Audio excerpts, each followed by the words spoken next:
Limited liability partnership, सबसे important पहला question, what is the meaning of the word LLP? It is limited liability partnership, it is a hybrid between partnership and company. Main question अगर आता है what is LLP, तो आपको लिखना है it is an alternative business vehicle which is a good combination between partnership and company.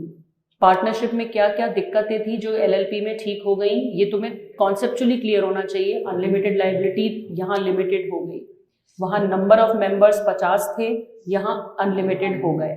वहाँ पर अगर हम रजिस्टर्ड नहीं हैं तो हम किसी पे केस नहीं कर सकते थे, यहाँ रजिस्ट्रेशन मैंडेटरी है, तो हमारा बेहतर अस्तित्व है, हम डीलिंग्स में दूसरों पे केस कर सकते हैं, बहुत सारे बेनिफिट्स हैं। पार्टनरशिप जितनी आसानी से इंटरनली रन हो जाती है वैसे ही एलएलपी रन हो जाती है। अब कंपनी के तुलना में इसमें क्या क्या बेनिफिट्स हैं? कंपनी अच्छी तो है, लिमिटेड लाइबिलिटी है, परपेचुअल सक्सेशन है, सब कुछ है, बट फॉर्मेलिटीज बहुत हैं। कंपनी लॉ में छोटी छोटी गलतियां करने पे 10,000, 1 लाख, 1 करोड़ ऐसे फाइन्स लगते हैं। तो ये सब दिक्कतें उसको थोड़ा सा डिफिकल्ट बनाती हैं रन करना, तो उससे बेहतर विकल्प है LLP. That is why LLP is a midway between partnership and company. It gives you the flexibility of a partnership and the advantages of a company without much formality and expenditure. ये तुम्हें यहाँ से clear होना चाहिए। तो ये बस definition ही बार बार वो पूछते हैं। डेफिनेटली एक्स्ट्रा चीज़ें जितनी हमने पढ़ी थी अब वो ज़रूरत नहीं है। एडवांटेजेस में मैंने तुम्हें 4 शब्द कहे थे, easy to make, easy to run, easy to close, ये उसकी बेनिफिट्स हैं। मुझे नहीं लगता इसको रिवाइज कराने की ज़रूरत है। फीचर्स को ही चिपका देना एडवांटेजेस में, फीचर्स ज़रूर ध्यान से रिवाइज कर लेते हैं बिकॉज फीचर्स काम के हैं। नाउ 5 मार्क्स के क्वेश्चन में तुम या तो फीचर्स की पूरी लिस्ट बना देना और लिस्ट बना के सिर्फ हेडिंग लिख देना, और अगर तुम्हें ऐसा लगता है कि कोई साथ में और कोई एडिशनल क्वेश्चन नहीं है तो फिर 2-2 लाइन में एक्सप्लेनेशन भी दे देना। फीचर्स में पहला फीचर है body corporate. What is the meaning of body corporate? Registration करके ही इसका फॉर्मेशन होता है। सेकंड, परपेचुअल सक्सेशन, मेंबर्स में कम and members may go, but the LLP will continue to run. एक भी मेंबर नहीं बचेगा तो भी एलएलपी बंद नहीं होगी। लॉ ने इसको फॉर्म किया है, लॉ ही इसको क्लोज करेगा। Then third, separate legal entity. Members मतलब जब पार्टनर्स ऑफ द एलएलपी अलग हैं, एलएलपी अलग है। अगर एलएलपी ने कोई लोन लिया है वो नहीं चुका पा रही है तो पार्टनर्स के सर पे बात नहीं आएगी। Then fourth, mutual agency. यहाँ पर पार्टनर्स आपस में म्यूचुअल एजेंट नहीं है, तो करे कोई और भरे कोई वाली सरदर्द नहीं है, but yes every partner is the agent of the LLP. ये हमको ध्यान रखना है। तो एलएलपी जरूर जवाबदार है for the actions of the partners. Then LLP, अब मैं सीक्वेंस फॉलो नहीं कर रही हूँ। एलएलपी एग्रीमेंट मैंडेटरी, पार्टनरशिप में डीड मैंडेटरी नहीं है, बट यहाँ सेक्शन 23 में जो एग्रीमेंट बनाया जाता है वो मैंडेटरी है। आर्टिफिशियल पर्सन, एलएलपी को एक व्यक्ति का औचित्य वो दिया गया है, ऐसा कहना चाहिए ओहदा। इट इज अ कृत्रिम पर्सन, आर्टिफिशियल पर्सन, इसलिए एलएलपी अगर देखा जाए तो इनकम टैक्स में तो एसएससी है ही, अपने आप में भी एक पर्सन है। तो 2 एलएलपी मिलके क्या, हाँ 2 एलएलपी मिलके क्या पार्टनरशिप बना सकती है? यस, 2 अलग अलग एलएलपी हैं और उन दोनों ने मिलके पार्टनरशिप कर ली। क्यों? क्योंकि वो दोनों अलग अलग पर्सन हैं, दे कैन डू दैट। ठीक है। देन एलएलपी की common seal, it's not compulsory, it is optional. Very important, limited liability, हर पार्टनर की liability is limited to the amount of capital contribution.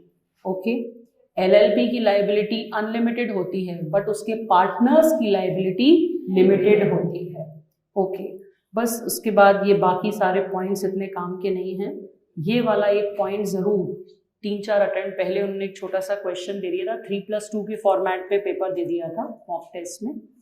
ऐसा है कि आज की डेट में जितने भी डॉक्यूमेंट आपको सबमिट करने हैं वो सारे डॉक्यूमेंट आरओसी के पास सबमिट होते हैं, रजिस्ट्रार ऑफ कंपनीज। वही एलएलपी का भी पूरा काम देखते हैं। ऑनलाइन फाइलिंग होती है इसमें mca.gov.in की साइट पर।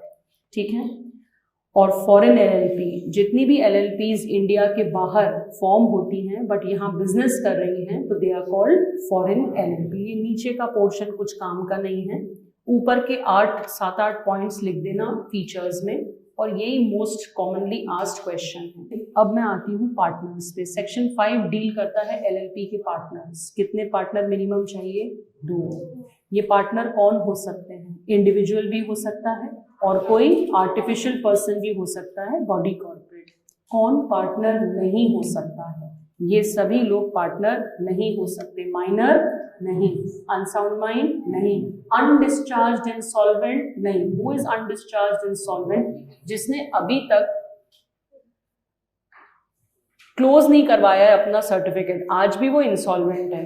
कई लोग इंसॉल्वेंट होने के बाद जब उनकी स्थिति थोड़ी संभल जाती है तो सर्टिफिकेट ऑफ सॉल्वेंसी ले लेते हैं, फिर वो फिर से बिजनेस कर सकते हैं। तो जिसने ऐसा ना किया हो वो कहलाता है अनडिस्चार्ज्ड इंसॉल्वेंट। यहाँ तक कि जिसने अप्लाई भी कर दिया है ना, वो भी नहीं बन सकता है पार्टनर। ठीक है, is that clear everyone? Then direct exam का क्वेश्चन, मिनिमम कितने पार्टनर्स की जरूरत है? तो how many partners are needed? 2। Minimum 2 partners are needed. और बाय चांस 2 से कम संख्या हो जाए और आप 6 महीने तक बिजनेस को चलाते जाओ, तो ऐसे में जो बचा हुआ व्यक्ति है क्या होगा? उसका लाइबिलिटी अनलिमिटेड हो जाएगी, प्लस फाइन लगेगा एलएलपी पर भी और उस व्यक्ति पर भी। दोनों अलग है ना, तो दोनों पे फाइन लगेगा। ठीक है, उसके बाद डेजिग्नेटेड पार्टनर, एग्जाम में क्वेश्चन आ भी चुका है और जरूरी भी है, सेक्शन समेत याद रखना है। डेजिग्नेटेड पार्टनर का मतलब वो व्यक्ति जिसको जिम्मेदारी दी गई है सारी फॉर्मेलिटीज पूरी करने की। तो हर एलएलपी में कम से कम 2 डेजिग्नेटेड पार्टनर होना चाहिए, हाँ या ना? ये दोनों कौन होने चाहिए? इंडिविजुअल्स, और उनमें से एटलीस्ट एक इंडिया में रेजिडेंट होना चाहिए। इंडिया में रेजिडेंट्स की जो डेफिनेशन है वो कंपनी में जरूर बदली है बट नॉट यहाँ। तो यहाँ पे पिछले वर्ष में आप 182 डेज अगर रहे हैं इंडिया में तो ही आप रेजिडेंट कहलाएंगे। इसको गो थ्रू कर लो एक बार और इम्पोर्टेंट मार्क कर लो। डेजिग्नेटेड पार्टनर 5 मार्क्स का अगर क्वेश्चन आता है डेजिग्नेटेड पार्टनर, तो डेजिग्नेटेड पार्टनर वो है जिसको ये सारी फॉर्मेलिटीज पूरी करनी है, सारे डॉक्यूमेंट वगैरह वही साइन करता है। तो एटलीस्ट 2 लोग चाहिए जो इंडिविजुअल होना चाहिए, और उन लोगों में से एक कम से कम इंडिया में रेसिडेंट होना चाहिए। इंडिया में रेसिडेंट होने का क्या बेंचमार्क है? पिछले फाइनेंशियल ईयर में एटलीस्ट 182 डेज वो इंडिया में रहा हो। ऑल्सो अगर कंपनीज हैं एलएलपी की पार्टनर्स, तो कंपनी अपने नॉमिनी भी अपॉइंट कर सकते हैं, और वो नॉमिनी इंसान है, नेचुरल पर्सन है, तो आप उसको भी डेजिग्नेटेड पार्टनर बना सकते हो। ठीक है, हालांकि वो इतना डिटेल में घुस नहीं रहे हैं, एक बार देख लो इस एग्जाम्पल में। एक एलएलपी है, उसमें इतने सारे पार्टनर्स हैं, 3 तो इंडिविजुअल्स हैं और 4 कंपनीज हैं। इन कंपनीज ने अपने अपने नॉमिनी नियुक्त किए हुए हैं। तो ये जो नॉमिनीज हैं अगर नेचुरली होते हैं वो, तो उनको भी डेजिग्नेटेड पार्टनर बनाया जा सकता है। ये मेंशन क्यों करना पड़ रहा है अलग से? क्योंकि अभी अपन ने पढ़ा कि वो डेजिग्नेटेड पर्सन को कौन होना चाहिए? Natural person. और अपन क्या कर रहे हैं कि बॉडी कॉर्पोरेट को इनडायरेक्टली डेजिग्नेटेड पार्टनर बना रहे हैं। ये अलाउ किया है लॉ ने, क्योंकि वो नहीं बन रहा है, उसका नॉमिनी बन रहा है। तो इसको दिमाग में रख लेना। अब आते हैं नेक्स्ट पॉइंट पर, इनकॉर्पोरेशन 5 मार्क्स का क्वेश्चन, सेक्शन 11 और 12। जैसे बेटो पार्टनरशिप तो जब भी बनानी हो उठे चले कल से काम चालू कर दो, हो गए पार्टनरशिप चालू। बट एलएलपी में आपको व्यवस्थित अपना रजिस्ट्रेशन कराना पड़ता है, जिसके स्टेप्स मैंने तुम्हें 7 लिखवाए थे। तो सेक्शन नंबर 11 एंड 12 इनकॉर्पोरेशन में डील करता है। स्टार्ट करते हैं पहला स्टेप। सभी लोग जरा रजिस्टर पे देखो, what was the first step? आपको कम से कम डेजिग्नेटेड पार्टनर और पार्टनर डिसाइड करने होंगे। अच्छा सुनो, किसी एलएलपी में 2 ही लोग हैं नेचुरल पर्संस, क्या वही दोनों को डेजिग्नेटेड बना सकते हैं? हाँ, इट्स नॉट 2 + 2। वही जो 2 लोगों ने एलएलपी बनाई है ना, वही दोनों डेजिग्नेटेड भी बन सकते हैं। इट्स नॉट कोई अलग से 2 आदमी। ठीक है। तो 2 लोग आपको कम से कम रखने पड़ेंगे पार्टनर्स, और आप उन्हीं को डेजिग्नेटेड पार्टनर बना सकते हैं। स्टेप 2, आपको लेना पड़ेगा DPIN। What is DPIN? Designated partner identification number. जैसे इनकम टैक्स में पैन कार्ड लेते हैं वैसे ये होता है नंबर, आपकी पहचान का पूरी डिटेल्स आपके ROC के पास है, उसका ये परिचय है। देन आपको लेना है DSC which is digital signature certificate, क्योंकि ऑनलाइन फाइलिंग में आपको डॉक्यूमेंट पे साइन कैसे करोगे तो DSC अटैच करना पड़ता है। देन स्टेप नंबर 3 में आप E-Form 1 में अपने नाम के लिए अर्जी देते हो। आप अपनी मर्जी से अपना नाम रख तो सकते हो बट वो अवेलेबल तो हो। अगर ऑलरेडी उस नाम की कोई LLP एग्जिस्ट करती है तो आपको वो नाम नहीं मिलेगा, इसलिए आपको नाम प्रपोज करने होते हैं। तो कोई से भी आप जो नाम देते हो उसमें से जो अवेलेबल होता है वो ROC आपको अलॉट कर देती है, और फिर 3 महीने के अंदर आपको उसके नाम की LLP बनानी है। Is that clear to you? तो नाम जैसा कंपनी में पढ़ा है तुमने, एम्बलम्स एंड नेम्स एक्ट का रेफरेंस लेकर, कि नाम जो है किसी भी समाज धर्म को ठेस पहुंचाने वाला नहीं होना चाहिए, किसी से सिमिलर नहीं होना चाहिए, किसी से हमारी कंट्री की अखंडता, सॉवरेनिटी, यूनिटी को ब्रेक करने वाला नहीं होना चाहिए, ये सब है। हालांकि अगेन वो इतने डिटेल में नहीं घुस रहे हैं। और नाम के पीछे पूछ क्या लगती है? LLP। ठीक है, नाम 3 महीने के लिए रिजर्व होता है, जितना इसमें से लिख सको। अगर तुम्हें कोई डिटेल याद नहीं आए, जैसे तुम्हें याद ही नहीं आए कि E-Form नंबर 1 है, कोई टेंशन लेने की जरूरत नहीं, उसको स्किप कर देना और खाली ये लिख देना कि नाम के लिए अप्लाई करना है, 6 नाम देने, वो आपको 1 दे देंगे, आपको 3 महीने में उससे वो LLP बनानी है। ठीक है, ओके। देन अपन स्टेप नंबर 4 पे आते हैं। जब आपको नाम मिल गया तो उस नाम के साथ आपको डॉक्यूमेंट सबमिट करने हैं, राइट? हाँ या ना? तो डॉक्यूमेंट्स में क्या डिटेल सबमिट करनी है सबकी, और कंसेंट कि हाँ हम मेंबर बनने को राजी हैं, दैट इज स्टेप नंबर 4। उसके बाद क्योंकि लॉ ने इतनी सारी औपचारिकताएं दे दी तो आपको एक स्टेटमेंट ऑफ कंप्लायंस देना पड़ता है। स्टेटमेंट ऑफ कंप्लायंस मतलब CA, CS, CW ये कहता है कि लॉ के सारे प्रावधानों का पालन कर लिया गया है, ये कहलाता है statement of compliance. Step number 5। Step number 6, ये क्या होता है? जैसे ही इनकॉर्पोरेशन होता है तो आपको क्या मिल जाता है? What is COI? Certificate of incorporation. उसमें क्या लिखा होता है? LLPIN, LLP का आइडेंटिफिकेशन नंबर। तो ये टेक्निकली आपको करने का काम नहीं है, बस ऐसा हो जाता है। और स्टेप नंबर 7, विदिन 30 डेज आपको E-Form में अपना LLP एग्रीमेंट सबमिट करना है, सेक्शन 23 में जो बना है। 7 स्टेप हैं, जितने याद आ पाए उतने लिख देना, जितनी बारीकी याद रह पाए वो लिख देना, कुछ भी भूल जाओ तो टेंशन मत लेना, बस 7 स्टेप हैं, ये याद रख लेना। Okay, all right. तो ये है प्रोसेस ऑफ LLP।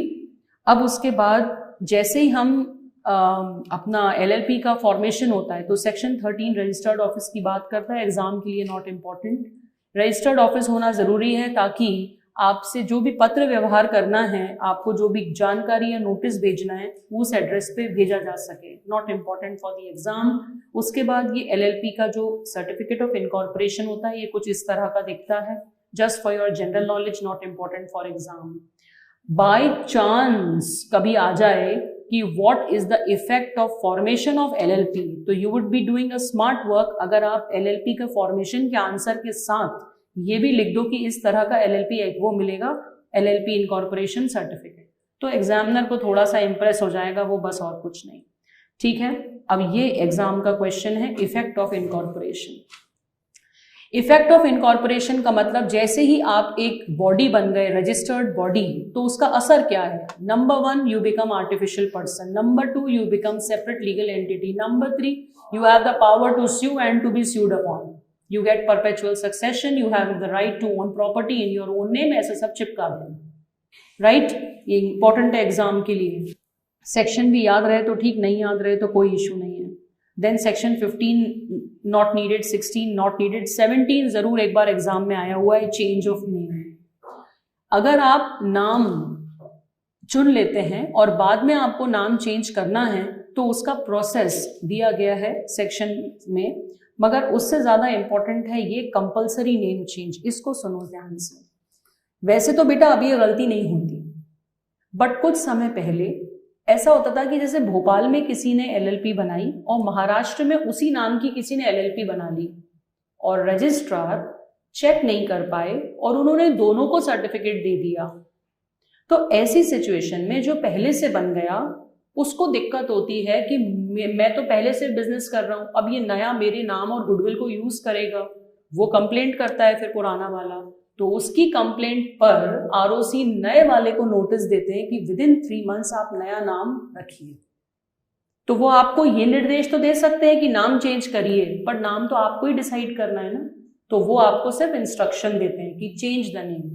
तो वो ये सेक्शन काम का है कि बाय चांस इनएडवर्टेंटली माने गलती से सिमिलर नाम या आइडेंटिकल नाम अलॉट हो जाए, तो ऐसी स्थिति में आपको खुद को कुछ नहीं करना है, you will get instruction and you have to follow it within 3 months. तो विद इन 3 मंथ्स आपको क्या करना है, you have to get a new name. और अगर आप कॉन्ट्रवेंशन करते हैं, सुनते नहीं है उनकी बात, तो एलएलपी और डेजिग्नेटेड पार्टनर दोनों पे पेनल्टी लगेगी। एलएलपी पे 10,000 से 5 लाख और डेजिग्नेटेड पार्टनर 10,000 से 1 लाख। नहीं अमन, तुमने एक क्वेश्चन पूछा कि किसी व्यक्ति ने किसी व्यक्ति के ऊपर आरोप लगाया कि इस व्यक्ति को दिवालिया घोषित किया जाए, तो ऐसे तो इंडिया में आरोप प्रत्यारोप दिन प्रतिदिन लगते ही रहते हैं। आरोप लगने से कोई सिद्ध नहीं होता कि उस व्यक्ति ने वो गलत किया है। It should be proved in the court ना। आदमी खुद कह रहा है मुझे इंसॉल्वेंट बना दो, तो वो पार्टनर नहीं बन सकता। उस पर कोई और आरोप लगा रहा है, उससे कुछ नहीं होता। आरोप तो हर कोई किसी पे कुछ भी लगाता रहता है, इंडिया में तो खास तौर पे फेमस होने का जरिया है वो। अपने ऊपर खुद ही आरोप लगवा लो अगर फेमस होना है तो। एलएलपी में ज्यादा फॉर्मेलिटी नहीं होती, कंपनी में बहुत फॉर्मेलिटी होती है। सोगा में तो कोई फॉर्मेलिटी नहीं है। सोगा में कोई, सोगा इज नॉट अ पर्सन। सोगा में कौन सी फॉर्मेलिटी होती है? सोगा इज अ कॉन्ट्रैक्ट। कुछ ज्यादा नहीं हो गई। तो ये है change of name section number 17। क्या है चेंज ऑफ नेम में? एक तो है कि आप खुद भी नाम चेंज करना चाह सकते हो, उसमें तो कोई फॉर्मेलिटी है ही नहीं, आपको बस आरओसी को अप्लाई करना है। और अगर कंपल्सरीली नेम चेंज करने की सिचुएशन आती है तो वो ये है। चलो बच्चों आगे बढ़ते हैं। नेक्स्ट इज पार्टनर्स के राइट्स। सेक्शन 23 का एलएलपी जो एग्रीमेंट बेटू होता है ना, उसमें पार्टनर्स के राइट्स तय होते हैं। देखो हमने एलएलपी बहुत ज्यादा डिटेल में पढ़ा है, बहुत ज्यादा। इंस्टीट्यूट क्या एक ही एक क्वेश्चन पूछता रहता है, इतना कुछ लोड लेने की बात नहीं है एलएलपी में। तो एलएलपी में तो क्वेश्चन आंसर भी करके चले जाओ ना, चैप्टर भूल जाओ तो भी काम हो जाएगा। वो इतना रिपीट कर रहे हैं। उनका एक फेवरेट क्वेश्चन है, when can tribunal wind up LLP. हर एक अटेम्प्ट छोड़ के वो दे देते हैं। एलएलपी एग्रीमेंट इज मैंडेटरी बेटा। एलएलपी एग्रीमेंट सेक्शन 23 में दिया हुआ है। It's a synonym of partnership deed. Partnership deed जैसा ही है वो, और उसी से पार्टनर्स के राइट्स एंड ड्यूटीज गवर्न होते हैं। तो ये तुमने देखा था कि अगर एलएलपी एग्रीमेंट में आप कोई भी राइट्स एंड ड्यूटीज डिफाइन करते हो तो उसी से वो पड़ता है। प्लस एक फर्स्ट शेड्यूल है, देखो तुमने इसको मार्क कर रखा है कि नहीं, तो तुम्हें 2 वर्ड याद रखने हैं, एलएलपी एग्रीमेंट सेक्शन 23 और शेड्यूल 1। ये दोनों मिलाकर rights and duties of partner आपस में तय होते हैं। लॉ ने इसके बारे में कुछ नहीं बोला है। किसी को भी कुछ भी खुद आपस में तय करना है वो तय कर सकता है। लॉ ने इसमें कुछ नहीं बोला। इसको गो थ्रू कर लो एक बार, कुछ डाउट है तो पूछ लो।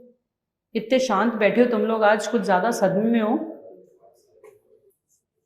गो थ्रू कर लो फटाफट, कुछ है नहीं फटाफट गो थ्रू करने को भी। राइट्स एंड ड्यूटीज आए, सेक्शन 23 चिपका देना कि एलएलपी एग्रीमेंट में जो लिखा होता है उसी से राइट्स एंड ड्यूटीज गवर्न होते हैं। लॉ इसके बारे में कुछ नहीं बोलता। ऑल्सो शेड्यूल नंबर 1 में मैटर्स दिए हैं, अगर आपने एलएलपी एग्रीमेंट में कुछ नहीं लिखा तो बस, और इसके अलावा कुछ नहीं। ठीक है आगे बढ़े बच्चों। यस हेलो, आगे बढ़े। Registration of changes section 25। Partner यदि किसी भी वजह से एलएलपी का पार्टनर नहीं रहना चाहता, या फिर पार्टनर के एड्रेस में चेंज आता है, या पार्टनर के नाम में चेंज आता है, तो सबसे पहले पार्टनर की ड्यूटी है कि वो अपनी एलएलपी को बताए।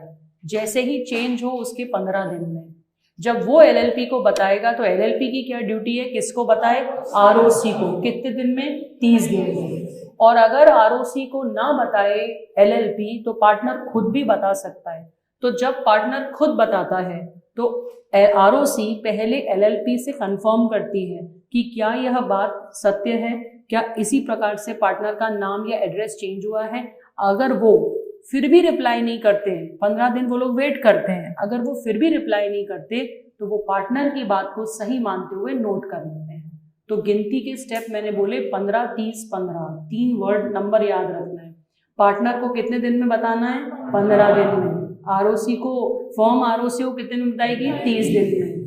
आरओसी को नहीं बताती फर्म तो पार्टनर खुद बताएगा, और जब पार्टनर बताएगा तो आरओसी से किससे कंफर्म करेगी?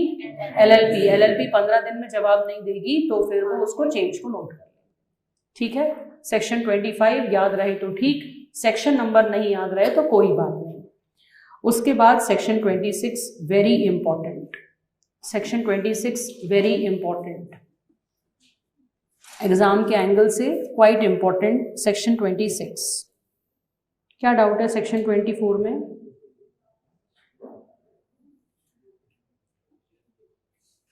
इंपॉर्टेंट नहीं था इसलिए मैंने पिकअप नहीं किया। सेक्शन 24 सिर्फ इतना कहता है कि अगर आप पार्टनरशिप से हट रहे हो तो आप कैसे हट सकते हो। तो आप हट सकते हो बाय नोटिस, सिंपली आपको नोटिस देना है इन राइटिंग। और कुछ चीजें ऐसी हैं जिनके कारण आप ऑटोमेटिक हट जाते हो पार्टनरशिप से। आपकी मृत्यु हो गई, आप अनसाउंड माइंड हो गए, या आपने इंसॉल्वेंसी के लिए अप्लाई कर दिया, तो ऑटोमेटिक आप मान लिया जाएगा कि you have ceased to be partner of the LLP. बस इतना ही है। ठीक है बच्चों, सेक्शन 26 और 27 दोनों बहुत इंपॉर्टेंट हैं, तो मैंने इसको खोल के रखा है और तुमसे सुनना है मुझे। What is the liability of LLP as well as partner in case of any wrongdoing or loss done by partner? I want to listen to this. ये भी सुनना है और 30 भी सुनना है, रिवाइज करो उसको। तुम बताओगे आज मुझको ये। ओके, तो सेक्शन 26 एंड 27 पढ़ते हैं जरा। क्या कहता है ये सेक्शन? कि partners are not mutual agents of each other. Every partner is agent of the LLP. LLP is responsible for the wrongful acts of a partner if he has done them in the ordinary course of his business and he had authority to do so. अगर LLP के किसी भी partner ने ऐसा कोई काम किया है जिसमें उस पार्टनर की कोई अथॉरिटी थी नहीं और LLP का उसमें इन्वॉल्वमेंट या नॉलेज था ही नहीं, तो LLP shall not be responsible. LLP is not responsible. Also एक पार्टनर अगर गलत करता है तो दूसरे पार्टनर पे बात इसलिए नहीं आती क्योंकि वो दोनों एक दूसरे के म्यूचुअल एजेंट है ही नहीं। तो बस हमें ये 3 कंसेप्ट याद रखने हैं। क्या याद रखना है? Every partner is the agent of the LLP and not the other partner. कभी भी तुम इंटर में मेरे साथ एजेंसी पढ़ोगे, कभी भी एजेंट के द्वारा किए गए कार्य के लिए प्रिंसिपल ही जवाबदार होता है, बट जवाबदार वो तभी होता है जब एजेंट वो काम करता है जिसकी उसको अथॉरिटी दी गई थी। अब एजेंट हर कुछ कर ले प्रिंसिपल के नाम पे, तो प्रिंसिपल किस किस बात के लिए जवाबदार होगा? सेम बात यहाँ लागू होती है। सो LLP अपने पार्टनर के कार्यों में के लिए जवाबदार तो है, बट कौन से? Those work which are done within authority. इतनी सी बात याद रखनी है, कॉमन सेंस वाली बात है। One partner is not responsible for the other. Also इसमें एक लाइन लिखी हुई है, LLP कब बाध्य नहीं होगी, इसको ध्यान से तुम्हें पढ़ना है।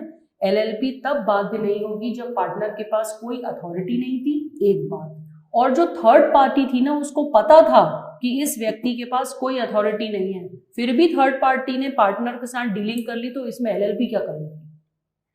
क्लियर है? तो ये वाला पोर्शन तुमको याद रखना है। बाकी नेक्स्ट पॉइंट उसका बहुत सिंपल है, किसी पार्टनर की डेथ के बाद LLP उसका नाम यूज करती रहे तो लीगल रिप्रेजेंटेटिव क्यों जवाबदार होगा? नहीं होगा जवाबदार। तो ये 3-4 पॉइंट्स को मिला के लिख दोगे तो वो आ जाएगा। अब इससे भी ज्यादा इंपॉर्टेंट है ये वाला पॉइंट, दिस वन, फ्रॉड के लिए LLP की जवाबदारी, सेक्शन 30। इसको 2 बार एग्जाम में पूछा जा चुका है जब से ये आया है। मई 18 में पहली बार आया था, तब से लेके अभी तक 2 बार इसको वो पूछ चुके हैं।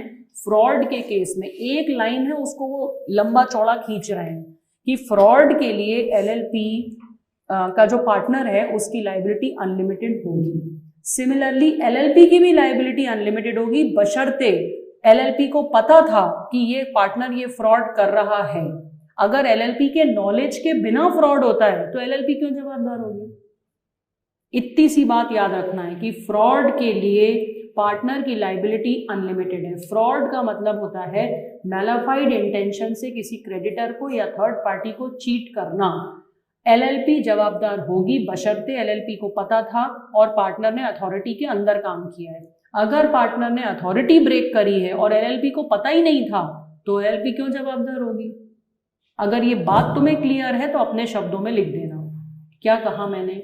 फ्रॉड के लिए अनलिमिटेड लाइबिलिटी हो जाएगी पार्टनर की भी और एलएलपी की भी, पर एलएलपी तभी जवाबदार है जब पार्टनर अथॉरिटी में एक्ट करेगा और एलएलपी को उस बारे में नॉलेज थी। एलएलपी तब जवाबदार नहीं है जब पार्टनर ने अथॉरिटी के बिना काम किया या फिर एलएलपी को उसकी नॉलेज ही नहीं थी। बस इतना ही है स्टोरी। ये याद रखना है। Section 30, responsibility of partner for fraud and responsibility of partner LLP for fraud bye a partner. Is it clear? तो ये तुमको ध्यान रखना है। ओके, देन मैंने एक बात बोली थी, विसिल ब्लोइंग। विसिल ब्लोइंग का मतलब होता है अंदर की बात कहीं पोक देना जाकर। जैसे कि रात को वॉचमैन विसिल ब्लो करता है तो हमें पता चल जाता है ना कि या तो चोर आ गया है, और चोर सतर्क रहता है कि यहाँ मुझे कुछ करना नहीं है क्योंकि यहाँ विसिल मतलब कि वॉचमैन है। तो सतर्क करने का काम होता है विसिल ब्लोअर का। तो कभी कभी जब एलएलपी के ऊपर कोई इंक्वायरी आती है ना, तो पार्टनर या एम्प्लॉई जाकर गवर्नमेंट के सामने सरेंडर करके बता देता है कि अंदर ये फ्रॉड चल रहा है। तो ऐसी सिचुएशन में आप उसके साथ दुर्व्यवहार नहीं करोगे और आप उसको एलएलपी से सिर्फ इस बात के लिए नहीं निकालोगे कि तुमने वहां जाके बताया क्यों।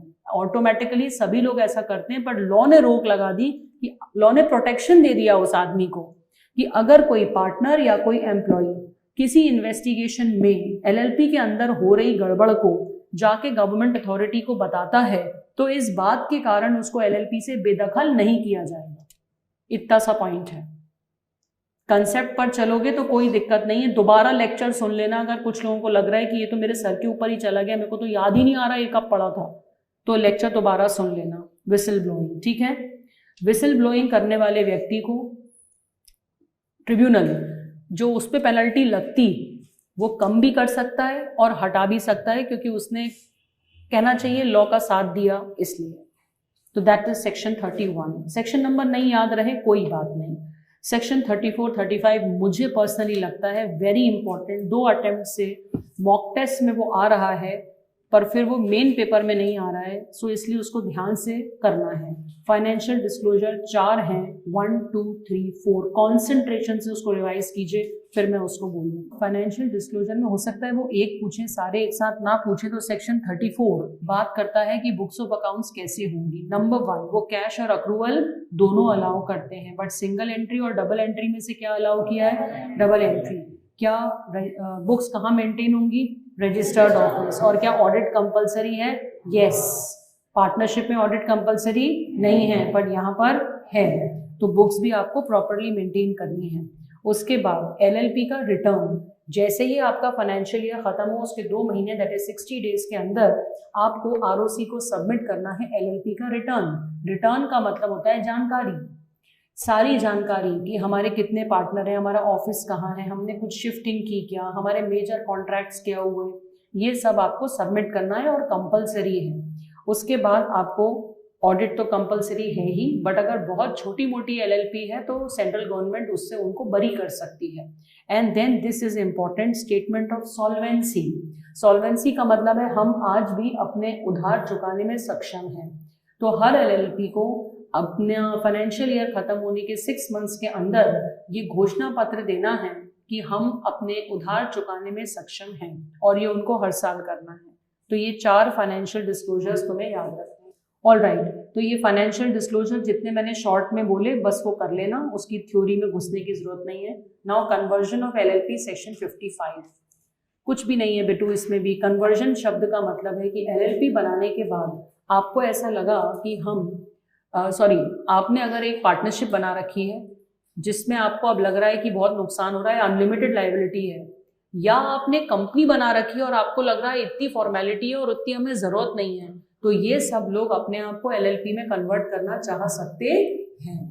तो प्रोसेस कुछ भी नहीं है। आरओसी के पास आपको सारे डॉक्यूमेंट्स देने हैं। डॉक्यूमेंट्स क्या देने हैं ये भी नहीं लिखा है, बस LLP एग्रीमेंट सेक्शन 23 का जरूरी है। तो ROC अगर सेटिस्फाइड हैं तो वो नोट कर लेंगे कि ठीक है, हम अलाउ करते हैं आपको कि आप पार्टनरशिप फॉर्म से LLP में आ जाओ या कंपनी से LLP में आ जाओ। तो बस एक ही मेन डॉक्यूमेंट मेन तुम लिख सकते हो, सेक्शन 23 का LLP एग्रीमेंट। तो वो अगर आपने दे दिया है तो ROC उसको रजिस्टर कर लेंगे और आपको सर्टिफिकेट इशू कर देंगे। ऐसा आंसर अगर 5 मार्क्स के लिए आता है तो तुमको सोचने पे मजबूर होना पड़ेगा कि क्या लिखूं मैं 5 मार्क्स में। तो वहां तुमको थोड़ा पेशेंस रख के ये फॉर्मल दिमाग में मत रखना कि जबरदस्ती भरना है। आधे पेज में भी आंसर आएगा ना तो इट्स ओके, मैटर ही उतना है तुम क्या करोगे। तो ये बस ध्यान रखना कि ऐसे अगर क्वेश्चन आ जाए तो उसमें लिखते एकदम बनता नहीं है, तो लोड लेना मत, ठीक है। अच्छा बताओ कि अगर आप कंपनी से LLP में कन्वर्ट हो रहे हो तो इसका मतलब पहले भी आप किसी ROC में थे, हाँ या ना? तो आपको इनको इन्फॉर्म करना है कि नहीं। ऐसे ही अगर आप पार्टनरशिप फॉर्म थे और रजिस्टर्ड थे तो आप ROF के अंडर में होंगे, तो उनको यथावत बताना पड़ेगा ना कि अब मैं LLP में कन्वर्ट हो रहा हूं तो दूसरे ROC के अंदर शिफ्ट हो जाऊंगा, यस और नो। तो बस ये चीज और ध्यान रखनी है। और प्रॉपर्टी ऐसी की ऐसी ट्रांसफर हो जाएगी जो पहले जिसके नाम पे थी। ऑल राइट, अब फॉरेन LLP काम का नहीं है। अब ये वाला आंसर जो कि सबसे ज्यादा कॉमनली पूछा गया है, winding up of the LLP। ठीक है, कौन बोलेगा व्हाट आर द 6 पॉइंट्स जहां पर ट्रिब्यूनल वाइंडिंग अप कर देंगे, ट्रिब्यूनल या वाइंडिंग अप ऑफ LLP हो जाएगी। यस, हाथ उठाएं और 6 पॉइंट्स बोलें, प्रयास कीजिए। यस बच्चे बोलो। LLP, the number of partners is below 2 and it has not been informed to ROC within 6 months. तो 6 मंथ्स के अंदर अंदर बंद कर देंगे या 6 मंथ्स इंतजार करने के बाद? बाद में। Good. Then due to tribunal suo motu माने खुद हमें लग रहा है कि हमें नहीं चलाना LLP, तो वो खुद ही सरेंडर कर रहे हैं। मतलब एक है मर्डर और एक है आत्महत्या, खुद जाके बोल रहे हैं ना मैं बंद कर दूं। default in filing of documents to ROC or statement of solvency. Then कितने साल तक लगातार नहीं करा? 5 consecutive years. मतलब 2 साल करा, 1 साल भूल गए, फिर 1 साल करा, फिर 1 साल भूल गए, ऐसे करते करते 5 बार भूल गए, बंद कर देंगे? नहीं, लगातार 5 साल। तो ऐसा लगेगा कि भग गई LLP, बंद कर दो इसको। इसलिए any act done against India's security or integrity, any other just and equitable. मजा आया। तो ये कारण है जिसमें ट्रिब्यूनल बंद कर सकती है या वाइंडिंग अप ऑर्डर हो सकती है ऑफ द LLP। 80 से अधिक आवश्यक क्वेश्चन पूरा याद रहना चाहिए, सेक्शन समेत 63 एंड 64। ठीक, बाकी उसके अलावा कुछ काम का नहीं। इलेक्ट्रॉनिक फाइलिंग ऑफ डॉक्यूमेंट्स काम का नहीं, लेट फाइलिंग पेनल्टी कुछ का। डिफरेंसेस पे आ जाओ। डिफरेंसेस LLP एंड पार्टनरशिप का डिफरेंस मुझसे ज्यादा तुम्हें अच्छे से पता है रे, बताओ लिख लोगे कि नहीं? किसमें मिनिमम, किसमें अनलिमिटेड लायबिलिटी, किसमें रजिस्ट्रेशन कंपलसरी, किसमें मैक्सिमम लोगों की संख्या 50, किसमें सेपरेट लीगल एंटिटी, किसमें परपेचुअल सक्सेशन, किसमें फॉर्मेलिटी ज्यादा?